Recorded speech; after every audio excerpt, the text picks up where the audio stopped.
Saludamos con la asambleísta Ana Herrera, asambleísta de la RC. Con ella vamos a hablar sobre la coyuntura legislativa y lo que vive el país, la coyuntura política. Asambleísta, un gusto saludarla a través de Ecuador en directo. Bienvenida.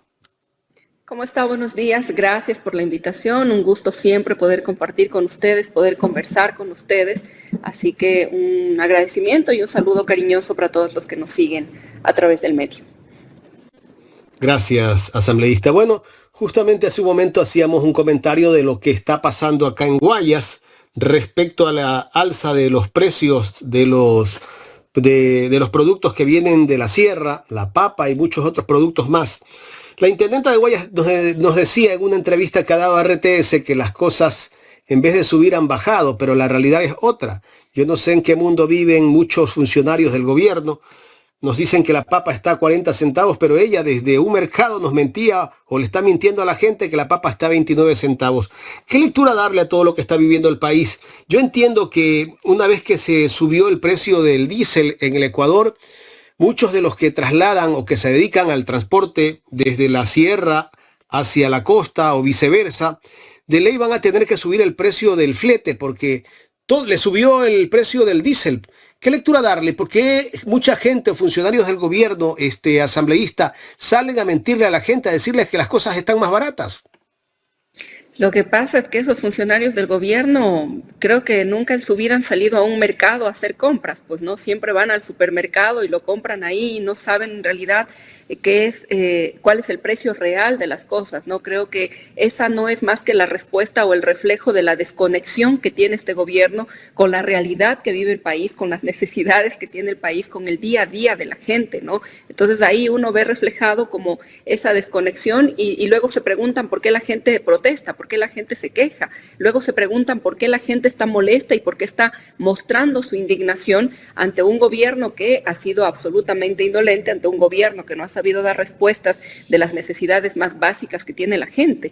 Entonces, si los funcionarios que se supone que deben estar conectados con lo que pasa en la realidad de su territorio, no tienen idea de lo que está pasando, no tienen idea de lo que le cuesta a un agricultor, a un campesino la producción de esa papa y creen que en realidad, porque ellos dicen y por arte de magia se incrementan el diésel, todo tiene que mantenerse justo cuando desconocen que los tractores que se utilizan para trabajar la tierra usan diésel, o si desconocen que el transporte que utilizan para transportar los productos desde las diferentes provincias, desde las diferentes regiones, funcionan con aire. Entonces, claro, la respuesta es que en vez de subir, los precios van a bajar, cuando todos sabemos, cuando quienes estamos caminando con la gente, cuando quienes estamos el día a día, digamos, en los territorios, conocemos cuál es la realidad. Así que esa no es más que una excusa barata, por decirlo de alguna manera, ante lo que realmente está pasando en este momento en el país. Ayer el presidente de la República ha dicho que él no va a retroceder y que antes de retroceder prefiere morir. Esto me recuerda un poco al expresidente Lucio Gutiérrez, que dice en una frase, moriremos en el intento. El gobierno parece ser que va a seguir con sus políticas en contra de la clase social más pobre del país, porque él no va a dar marcha atrás, ya lo anunció. O sea, menos mal que somos el nuevo Ecuador, ¿no? Ese nuevo Ecuador con las prácticas de la misma política de siempre. Menos mal que somos ese nuevo Ecuador donde se repiten las mismas o los mismos errores, ¿no? Es que a veces uno tiene que cuidarse de lo que dice, porque lo que realmente querría decir es que es un gobierno indolente, incompetente, que no ha conseguido llevar adelante su proyecto político, que le ha mentido a la gente, y luego se preguntan, insisto, ¿por qué la gente está en las calles? La gente está en las calles porque no está contenta con lo que está pasando en el país. La gente está en las calles porque les mintieron, porque les dijeron que no iban a incrementar el precio de los combustibles, incrementaron el precio de los combustibles, que les dijeron que iban a mejorar la seguridad y no ha mejorado la seguridad. La gente está indignada porque está cansada de que le mientan, está cansada de que le digan que van a hacer una cosa para hacer algo totalmente distinto.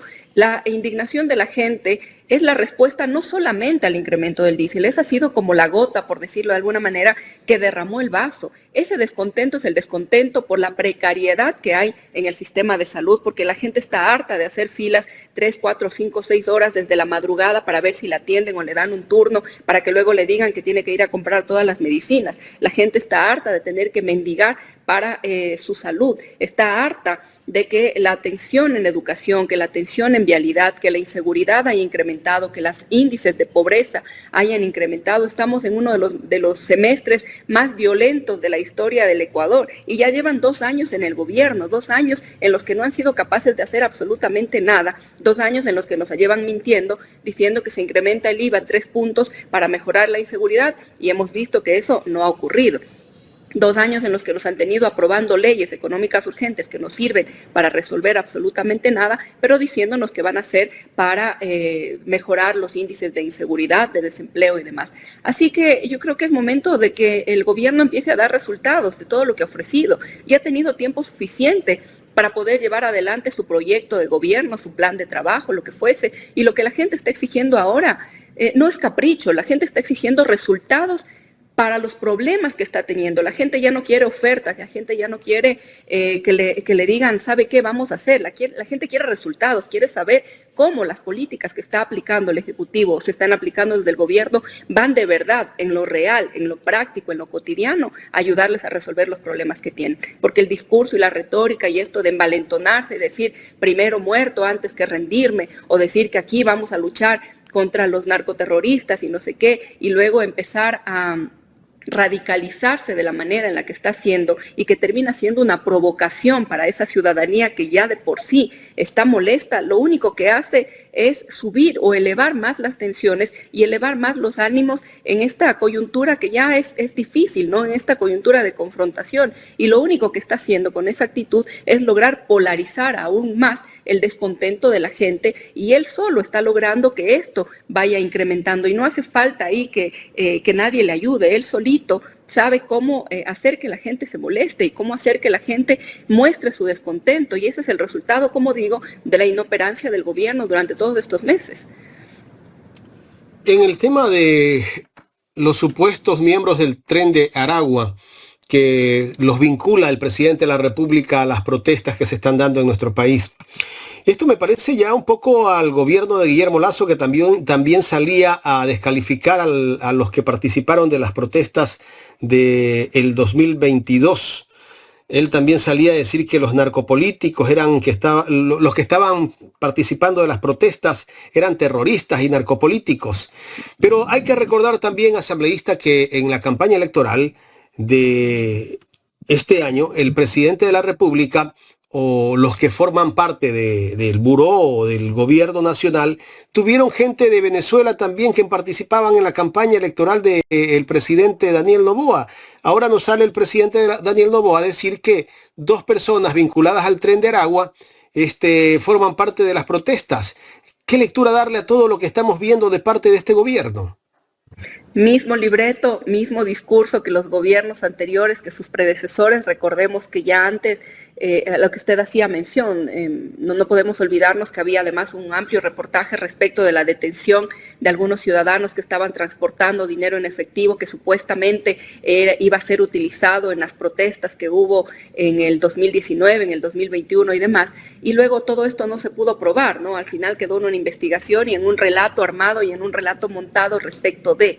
Y lo mismo es lo que quieren hacer ahora. Quizá ahora nos van a decir que la señora, la adulta mayor, que le dice al gobierno que a ella no le han entregado bonos y que el gobierno tiene que ser para todos, seguramente ella también será parte del Tren de Aragua. O el niño que salió a protestar diciendo que que además a mí me parece muy decidor, digamos, de la situación que tenemos en el país actualmente, que un niño agarrado a una bomba lacrimógena nos esté diciendo por qué está ahí, porque su papá no tiene dinero, porque su mamá no tiene dinero, porque tiene que ir a trabajar. Seguramente a ellos también les van a acusar de que son parte del Tren de Aragua, o seguramente a este joven que ayer todos vimos en los medios de comunicación como 2 policías que lo estaban deteniendo para evitar que dé sus datos, le llenan la boca de gas lacrimógeno. Entonces seguramente a ellos también les van a querer acusar de que sean parte de este grupo, supuestamente grupo narcoterrorista, no sé qué, que forma parte del Tren de Aragua, y de todas estas cosas que se inventan y estos relatos que tienen habitualmente, ¿no? Entonces a mí sí me preocupa mucho y nos debería preocupar a todos cómo se está criminalizando de manera tan radical y de manera tan agresiva la protesta. El derecho a la protesta, el derecho a la resistencia está recogido en nuestra Constitución. Es un derecho que se debe garantizar. Por supuesto que nosotros no vamos a defender los excesos de ningún lado, venga de donde venga, Pero lo que no se puede hacer es intentar llevar esta manifestación, esta protesta que, insisto, es ciudadana, a querer utilizarlo como se ha hecho siempre para sacar réditos políticos o para echar a un lado a, de alguna manera, opositores que le resultan incómodos también al gobierno. Entonces hay que estar muy atentos a lo que está pasando y ahí nosotros, desde la Asamblea Nacional, desde nuestro rol como legisladores, tenemos una tarea fundamental y es la de garantizar que se respeten los derechos y se garanticen los derechos de quienes están legítimamente y libre y voluntariamente protestando en defensa o en reclamo del detrimento de sus derechos y de la precariedad que está en el país. Esta es una protesta ciudadana. Y cuidado, porque claro, ahí ya se está queriendo montar el relato también de que la revolución ciudadana está detrás de las protestas, de que está financiando, de que está motivando, de que está promoviendo. Y no nos equivoquemos, esta no es una protesta o digamos no es una indignación de una u otra organización política, es una indignación ciudadana. Y nosotros ni estamos financiando ni estamos promoviendo absolutamente nada, porque esto tiene que ser y seguir siendo una protesta ciudadana que se vea plasmada, digamos, o que se ve abocada por las cosas que están pasando en el país, ¿no? Así que nosotros desde la Asamblea Nacional, por supuesto que tenemos que seguir defendiendo a la gente desde nuestro rol de fiscalizar y legislar. Debemos seguir fiscalizando qué es lo que pasa con la salud, qué es lo que pasa con la educación y poniéndole mucho ojo también a los excesos que desde la fuerza pública se esté llevando adelante en las detenciones. No es casual o lo que ustedes han visto, por ejemplo, en mi provincia, en la provincia de Cotopaxi, que además se ha visto muy afectada con este huésped incómodo que se ha convertido el presidente de la República y todos quienes le acompañan, porque además yo lo decía el otro día en el Pleno, la provincia de Cotopaxi es una provincia de gente pacífica, de gente trabajadora y vivimos como si estuviésemos en un campo de guerra. Si ustedes conocen la Tacunga, saben que el centro histórico es pequeño y está absolutamente vallado todo y todo está cerca, ¿no? La gobernación, el municipio, la prefectura, la zona de los bancos y demás, y todo está vallado y la gente está incómoda porque no ha podido realizar sus actividades del día a día. Y si a esto le sumas que para la ciudad de La Tacunga es sumamente importante el tema de la Virgen de las Mercedes, la gente está molesta porque ahora no puede llevar adelante sus actividades de manera cotidiana. Y esas cosas, aunque parezcan mínimas, son importantes porque son el reflejo de la desconexión que tiene el gobierno con las cosas que pasan en el país. Y estas imágenes que ustedes están poniendo y las imágenes que hemos visto de las detenciones y de la policía entrando a las comunidades a detener a dirigentes indígenas o de perseguirlos, como lo vimos también en otras imágenes, en camionetas y con fusiles y con armamento, esto ¿dónde respeta el debido proceso? Esto debería indignarnos absolutamente a todos, esto debería llamarnos a estar muchísimo más atentos de la violación de los derechos de los ciudadanos a los que estamos nosotros obligados a defender. Y eso es lo que tenemos que poner sobre la palestra, ¿no? Porque nos quieren llevar al discurso de que son terroristas y que son delincuentes. Y a esta joven que yo veo protestando ahí no es delincuente, es una joven indignada por las cosas que están pasando en el país. Es una joven indignada porque su futuro, porque su posibilidad de salir adelante está siendo truncada por un gobierno que no ve más allá de sus intereses. Entonces, esas cosas son las que deben indignarnos en este momento. Carla. Asambleísta, ¿es esto lo que le molesta al gobierno de la Constitución actual? ¿Es esto? Mire, mientras nos tienen distraídos con el tema de la constituyente, ya se tomaron la justicia. Hoy la Asamblea Nacional va a posesionar a los nuevos vocales y al nuevo presidente de la Corte de Justicia, del Consejo de la Judicatura. Del Consejo de la Judicatura, exacto. Entonces, mientras nos tienen distraídos con que si es legal, no es legal la constituyente, hacen cosas como esta. Se han tomado el Consejo de Participación Ciudadana con la destitución del vocal Albán, que además fue un juicio de lo más vergonzoso que yo creo que nunca lo hemos visto ni lo volveremos a ver en la Asamblea Nacional, porque se destituye a un funcionario por incumplimiento de funciones previo al ejercicio de sus funciones. O sea, es una cosa que no tiene ni pies ni cabeza. Se toman la justicia, se toman el Consejo de Participación Ciudadana, que va a ser el encargado de designar a las futuras autoridades en el país, y nos quieren vender nuevamente el discurso de que la constituyente va a servir para garantizar la seguridad a los ecuatorianos. Mentira, podían haberlo hecho de hace tiempo. Tienen que modificar o reformar el COIP, hagámoslo. Lo hemos hecho, de hecho. Aprobamos estas leyes económicas urgentes, pero lo que quieren eliminar de la Constitución, de esa Constitución que tan incomoda les es precisamente la garantía de los derechos de los ciudadanos, porque no es coincidencia que después de varios intentos, por ejemplo, y ese es el relato al que nos quieren llevar y nosotros no podemos permitirlo, porque claro, el relato de siempre es para luchar contra la inseguridad, pero lo que hay detrás realmente lo que hay detrás es esa necesidad de cambiar todo aquello que les incomoda para cumplir con sus objetivos, para cumplir con todas las imposiciones que les hace el Fondo Monetario Internacional respecto, por ejemplo, de la precarización laboral, del trabajo por horas, que ya llevan varios intentos de querer cambiarlo, que los ecuatorianos les hemos dicho que no, y que ahora con la constituyente van a tener un poco que vía libre para poder cambiarlo. No es coincidencia también que ahora, cuando están teniendo problemas con los temas de minería, por ejemplo, y los conflictos en los territorios, cuando en la Constitución de Montecristi se recogen los derechos de la naturaleza, los derechos de que los pueblos y las nacionalidades sean consultados, ahora quieran cambiar esta Constitución para que tengan día libre con las empresas, con las grandes transnacionales mineras, para que puedan hacer lo que quieran dentro de los territorios sin tener que consultarle absolutamente a nadie.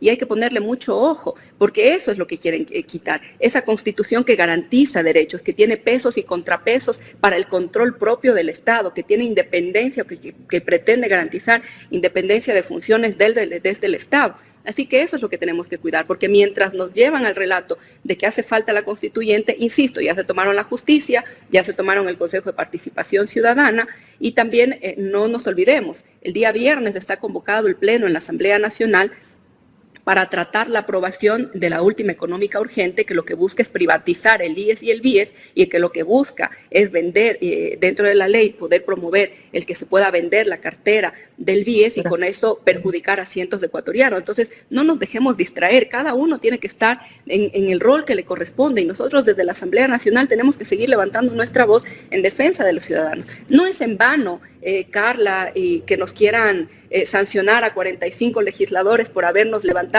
5 minutos del Pleno para ir a dar una rueda de prensa después de que en la Asamblea se estaba tratando precisamente la eliminación de los subsidios al diésel, y que salimos 5 minutos y de manera muy relámpago llaman a constatar quórum, cierran el registro en menos de 1 minuto y claro, evidentemente quienes estábamos dando una rueda de prensa no pudimos registrarnos, y ahora ese es el pretexto para querer sancionarnos a 45 legisladores, mientras no se sanciona al legislador Chamba, por ejemplo, que sesiona desde su cama. Claro, pues como él es amigo del presidente de la Asamblea Nacional, ¿cómo le va a sancionar? ¿Cómo le va a sancionar por haber tenido trabajando ahí a alguien muy cercano? ¿Cómo va a sancionar a los legisladores que todo el tiempo salen fuera del Pleno y que nunca están en la instalación? ¿O cómo va a sancionar al asambleísta Centeno, que en la última sesión, si ustedes siguieron, se conectó primero de manera presencial y luego, como les faltaban los votos para aprobar una moción de ellos, le dieron virtualidad cuando eso está prohibido? Y cuando nosotros hicimos notar eso, entonces sí se pusieron nerviosos y ya le pidieron que no se conecte. Entonces, ese es el reflejo de lo que realmente pasa en el país, de esa imposición, de ese autoritarismo, de esa confrontación, de esa provocación, porque para mí, Carla, el que el presidente Noboa se haya ido temporalmente a Otavalo no es más que una provocación ante una zona en la que evidentemente está creciendo el conflicto, en el que evidentemente está creciendo el descontento, con la intención de decir, no, pues aquí estoy y cuidado porque voy a meter presos a todos los que se me crucen en medio, y con eso quieren criminalizar y con eso quieren intimidar la resistencia legítima que tienen los ciudadanos. Sin duda alguna, un gobierno opresor, y eso lo hemos visto desde el día 1, ¿no? El totalitarismo del presidente Daniel Noboa. Ahora, asambleísta, la Corte Constitucional da paso a la pregunta de la Asamblea, pero le pide algunas rectificaciones. ¿Cómo ven ustedes esto? ¿Al final creen que la Corte admita esto y realmente se vaya por la pregunta de la constituyente?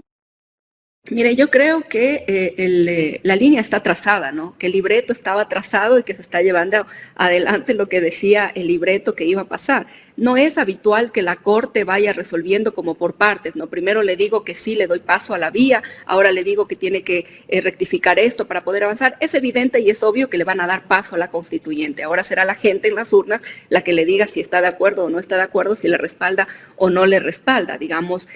Pero eso no es el fondo del problema que tenemos. Ese es otro distractor, esa es otra cortina de humo respecto de lo que está pasando en el país. Porque ¿qué es lo que va a pasar ahora? Esa asamblea constituyente va a ser muy parecida a lo que pasa en la Asamblea Nacional, porque incluso la designación de quienes van a formar parte de esa Asamblea Constituyente va a ser muy parecida a la Asamblea, y vamos a tener también esa polarización en esa Constituyente, donde habrá una gran mayoría de legisladores o constituyentes que forman parte de la Revolución Ciudadana y otra gran mayoría de los que forman parte de ADN, porque además el método así lo estipulará.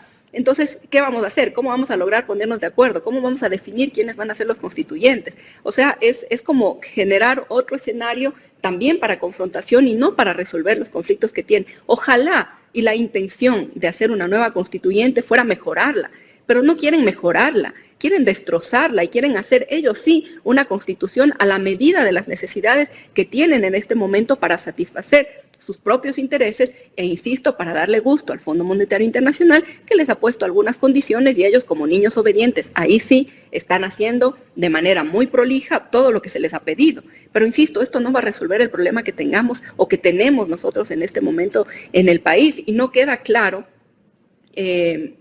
realmente, bueno, ya se ha dicho, ¿no? Ya ahí sí de manera muy prolija, a la 1:30 de la mañana creo que emitió un decreto eliminando los 13 considerandos que le pedía la Corte Constitucional, diciendo cuál va a ser el método de asignación de escaños, que será de Hond, cuáles van a ser los asambleístas constituyentes o los constituyentes nacionales, cómo se van a definir los provinciales, los del exterior y demás.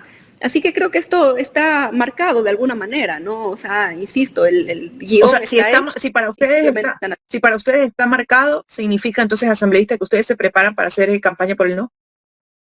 Bueno, nosotros no hay todavía, digamos, mal haría yo en pronunciarme por el movimiento. Para eso tenemos a la compañera que sigue siendo nuestra presidenta y ella deberá darnos la línea política respecto de cómo el movimiento va a actuar en este sentido, pero evidentemente nosotros tendremos que tener ahí una postura en la que podamos un poco responder a lo que la gente necesita, ¿no? Usted hablaba hace un momento de polarización, ¿no? Que se sigue exacerbando. Esa gente que va a respaldar al presidente Noboa ponen una valla de un lado quienes protestan en contra de las políticas neoliberales y del otro lado gente que está apoyando, que va a favor de Daniel Noboa, llevada por el mismo gobierno. ¿Qué es lo que estamos viendo entonces aquí? La intención del presidente Daniel Noboa es que tengamos una confrontación entre el mismo pueblo. Mire, y yo creo que eso es gravísimo, ¿no? Porque en efecto, esto sería tan sencillo, Carla, como que el Ejecutivo deponga posturas y entienda que la gente no está reclamando por gusto. La gente quiere seguir trabajando, la gente quiere poder vivir en paz, quiere estar en sus actividades normales, pero la gente está demostrando su indignación ante una medida que evidentemente le va a afectar no solo ahora, sino a futuro, y que va a afectar de manera general absolutamente a todos. O sea, quien no quiera ver que ese decreto es el que finalmente llevó a la gente a las calles, está en un error. Y el presidente de la República tiene en sus manos la respuesta. Él podría dar marcha atrás y retirar ese decreto, derogar ese decreto que está causándole a él mismo tantos conflictos, porque si cree que esto va a decrecer porque él se ponga más bravo, está equivocado y no conoce la historia de este país. O sea, debería revisar un poquito qué es lo que pasa. Mientras más se le confronte a la gente, mientras más se le amenace a la gente más indignada va a estar. Y no lo digo yo, no lo dicen tal, lo dice la historia de nuestro país, ¿no? Lo dice todo lo que ha pasado con respecto a movilizaciones y a manifestaciones a lo largo de la historia en el país. Y yo creo que ahí él está equivocando el terreno porque está confrontando y está de alguna manera siendo contraproducente incluso con lo que él mismo dice, ¿no? Dice que quiere paz, pero él es el que genera violencia, porque todo ese despliegue de Fuerzas Armadas, todo ese despliegue de contingente militar, policial alrededor de él, a donde va esa represión, esa agresividad con la que están actuando en contra de los ciudadanos, no es normal. Y eso lo único que hace es avivar más la confrontación y hacer que la gente se lo tome como más una medida de lucha, de reivindicación, de no nos vamos a dejar imponer, de no nos vamos a dejar decir qué es lo que tenemos que hacer, que estamos en nuestro derecho de poder protestar y de poder reclamar lo que creemos legítimo. Entonces, esa postura, a eso me refiero, no con confrontación, que él cree que enfrentándose a los ciudadanos indignados va a lograr que ellos den marcha atrás cuando lo que está logrando es exactamente lo contrario. Asambleísta, antes de darle paso al licenciado de la Cruz, usted nos mencionaba que el día viernes se ha convocado a la Asamblea para aprobarse la ley de seguridad social. Bueno, esta ley que involucra la seguridad social del país, como usted lo decía, se habla de la venta de la cartera. ¿Posición de la bancada de la Revolución Ciudadana está tomada? ¿Van a votar por el no?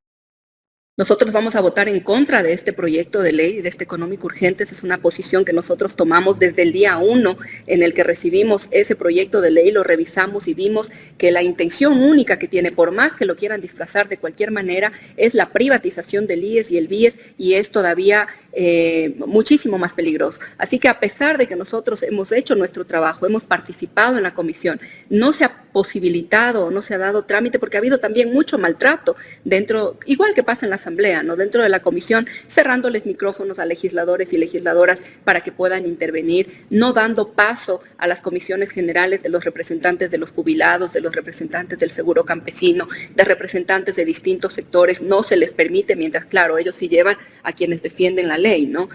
Así que a pesar de que hemos hecho nuestros aportes, igual que ha pasado en otras leyes, nosotros hemos tomado la decisión de no apoyar porque no resuelve, y esto nos lleva más todavía a esta situación tan de descontento que vive el país, ¿no? Se quiere meterle la mano en el bolsillo de distintas maneras, lo hacen con el incremento de subsidios, lo hacen con las leyes, ahora se quieren llevar el IES y el BIES, que es lo que garantiza el acceso, por ejemplo, a quienes tienen créditos hipotecarios, prendarios, quirografarios, y que de alguna manera ven segura, digamos, esas inversiones que tienen, la precarización que hay. En lugar de invertir tanto dinero en armamento, en policía y demás, ¿por qué no están invirtiendo en salud cuando han reducido los presupuestos? Entonces, por supuesto que nuestra postura ahí es frontal y en contra de este proyecto de ley, porque sabemos además que las pocas cosas que puedan recoger, que lo hacen con muy mala gana, no las van a aplicar, y que luego en el veto las van a eliminar. Así que nosotros no podemos ser parte ni ser cómplices de la destrucción que están haciendo hacia el Estado a través de estas leyes y a través de las acciones que se vienen llevando adelante desde el Ejecutivo. Asambleísta, antes de seguir, le pregunto si todavía tiene unos minutos para seguir conversando o tiene que desconectarse. No, sí, hay todavía un par de minutos. Ya, mire, asambleísta, yo veo que el gobierno utiliza bien los tiempos, ¿no? Y la propaganda gubernamental. El gobierno vía decreto fue lo que hizo con el respecto a los servidores públicos que tienen que ir a una evaluación cada 6 meses. Esto casi que la gente se olvida de las cosas que está haciendo este gobierno, ¿no? Y desde mi punto de vista, no sé si usted comparta lo que le voy a decir, esto de la Asamblea Constituyente tal vez puede ser hasta un elemento distractor para evitar todos los escándalos que hay detrás del gobierno. El tema de corrupción en los contratos eléctricos, y hay una serie de leyes que ha aprobado este gobierno que afectan a los ecuatorianos, a la gente más pobre. Todos estos estas cosas que está lanzando el presidente de la República, ¿usted no ve que son elementos distractores nada más para que la gente se olvide de los problemas? Pero sin lugar a dudas, Jaime, no es más que un distractor, porque si en algo es experto este gobierno es en dos cosas. Lo uno es en crear cortinas de humo, porque cuando sale un tema que les resulta incómodo, entonces inmediatamente sacan otro tema para cubrir lo que está pasando. Pasó cuando, recordarán ustedes, en la Asamblea se estaba en auge o estaba puesto sobre la mesa el tema de Progen, de ATM, de la fiscalización que se estaba haciendo y demás. Entonces ahí llevaron a Salcedo a la Comisión de Fiscalización para intentar tapar lo que estaba pasando con Progen y ATM, que le salió con el tiro al pie porque salieron golpeados con ese tema. Pero cada vez que pasa algo, desde el gobierno se saca una cortina de humo. Yo lo dije al inicio, la constituyente no es más que eso, no es más que un distractor para las cosas reales que están pasando, para la toma de la justicia, para la toma de otras instituciones, para la precarización a la que nos están llevando adelante. Lo de la constituyente salió justo cuando empezó a escalar el tema del descontento de la gente con la eliminación del subsidio al diésel. Ahí sale la constituyente y nos quisieron tener 2 días, que si la constitución, que si no la constitución, que si la Corte dice, que si el CNE actúa y demás. Y lo otro en lo que es experto el gobierno es en hacer campañas. Y nos han tenido de campaña en campaña desde que asumieron el poder. Primero, ahora nos quieren llevar a la constituyente, luego nos quieren llevar a la consulta popular, porque las campañas son un terreno en el que debemos reconocer el gobierno se sabe mover. pero como no sabe manejar las crisis sociales y el descontento social va creciendo y no saben cómo recomponer ese tejido social, entonces tienen que buscar otras alternativas. Pero por supuesto, y la gente no, lo que pasa es que no cuentan con que la gente no es boba, pues con la gente no es tonta, la gente se da cuenta, hasta un punto, hasta cierto punto la gente puede decir, bueno, vamos a darle el chance o vamos a darle la oportunidad, para no ser tan coloquiales, a darle la oportunidad de que haga el trabajo, de que lleve adelante su proyecto, pero después de cierto tiempo ya la gente dice, a ver, pues, o sea, queremos resultados. Y es cuando empieza a exigir y es cuando empieza a mostrar su descontento desde distintas formas. Y esta evaluación que quieren hacer y que ya empiezan ahora y que esos parámetros de evaluación no quedan claros porque son absolutamente discrecionales, ahí no se va a evaluar en función de la efectividad o en función de la eficacia que pueda tener un funcionario público u otro, sino que ahí van a haber parámetros de evaluación que tienen también que ver con lo político. Muchos de los servidores públicos que han sido despedidos nos han hecho denuncias y nosotros estamos fiscalizando eso, de que directamente les decían, ¿sabe qué? Usted está despedido porque es más afín a una u otra organización política, porque hemos visto que en sus redes sociales posteó una publicación que va en contra del gobierno. Entonces, esos son los parámetros con los que quieren despedir. Y ese no es más que un pretexto también, ¿no? Para echarse hacia un lado a toda la gente que le resulta incómoda. Porque, insisto, ¿dónde está claramente establecido cuál va a ser el reglamento o cuáles van a ser los parámetros reales de evaluación de esos funcionarios públicos? ¿Qué van a tener en cuenta? Van a tener, porque tampoco están teniendo en cuenta, por ejemplo, si son cabeza de hogar, si son mujeres embarazadas, si tienen algún tipo de vulneración, de vulnerabilidad o algún tema que tenga que ver con esto. Entonces lo están haciendo de manera absolutamente discrecional para poder además tenernos distraídos de estos temas que son importantes, discutiendo sobre si detienen a uno, detienen a otro, sobre si la constituyente va, si esta pregunta nos conviene o no nos conviene, ahora la quitamos, ahora nos peleamos con la Corte, ahora decimos que el CNE es nuestro amigo, pero al final todos son distractores. Y nosotros no podemos caer en ese juego desde los distintos sectores en los que estamos. Ustedes como medios de comunicación informando, nosotros desde la Asamblea Nacional fiscalizando y la gente, que como es su legítimo derecho, desde las calles también reclamando por sus derechos. Pero no todos los medios informan, asambleísta. Hay medios que se dedican a lavarle la cara también a este gobierno, ¿no? Eso también hay que decirlo.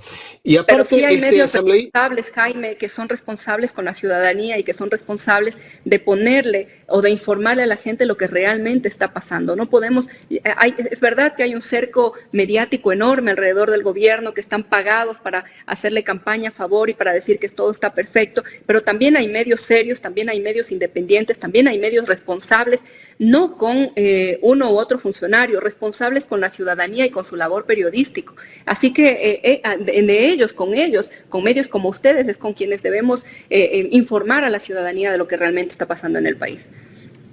Ahora, la última, asambleísta, el gobierno ha dicho que van a dar una compensación solo por 8 meses. Después de los 8 meses que se hagan cargo los municipios. ¿Qué es lo que pretende hacer el gobierno?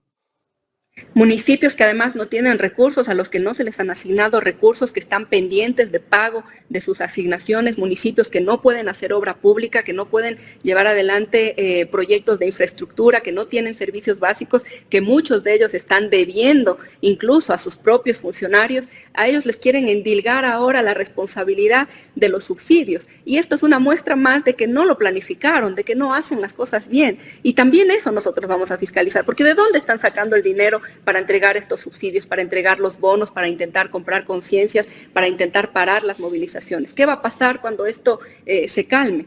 ¿Cómo va a afectar realmente? Eso también nosotros tenemos que revisarlo y tenemos que fiscalizar. Pero como digo, no es más que un distractor, porque además ni siquiera hacen el cálculo en el supuesto de que realmente la eliminación de los subsidios sean beneficiosos para el país. Esos beneficios los vamos a ver de aquí a 1 o 2 años. Y mientras tanto, ¿cómo están financiando esa eliminación de los subsidios? ¿Cómo están haciendo para entregar esos bonos? ¿De dónde están sacando el dinero? ¿De dónde están quitando? ¿Están quitando de la salud? ¿Están quitando de la educación para pagar favores políticos, para comprar a líderes que se dejan vender y que venden sus conciencias y las de sus ciudadanos? Entonces, estas son cosas que también nosotros tenemos que ir revisando y que ir fiscalizando desde el ámbito que a nosotros nos corresponde. Asambleísta, muchísimas gracias por su tiempo aquí en Ecuador en Directo en esta mañana. Hemos analizado muchos temas. Le agradecemos muchísimo. Gracias a ustedes nuevamente por la invitación, Jaime, Carla, un gusto poder compartir con ustedes, a las órdenes siempre, y que ojalá el país pueda realmente encontrar un rumbo que sea bueno para la gente, un rumbo que le permita tener mejor calidad de vida y que nos permita reconstruir, como decía, ese tejido social que tan venido a menos está en este momento en el país. Gracias. La asambleísta Ana Herrera, asambleísta de la RC, conversando con nosotros en esta mañana aquí en Ecuador en directo.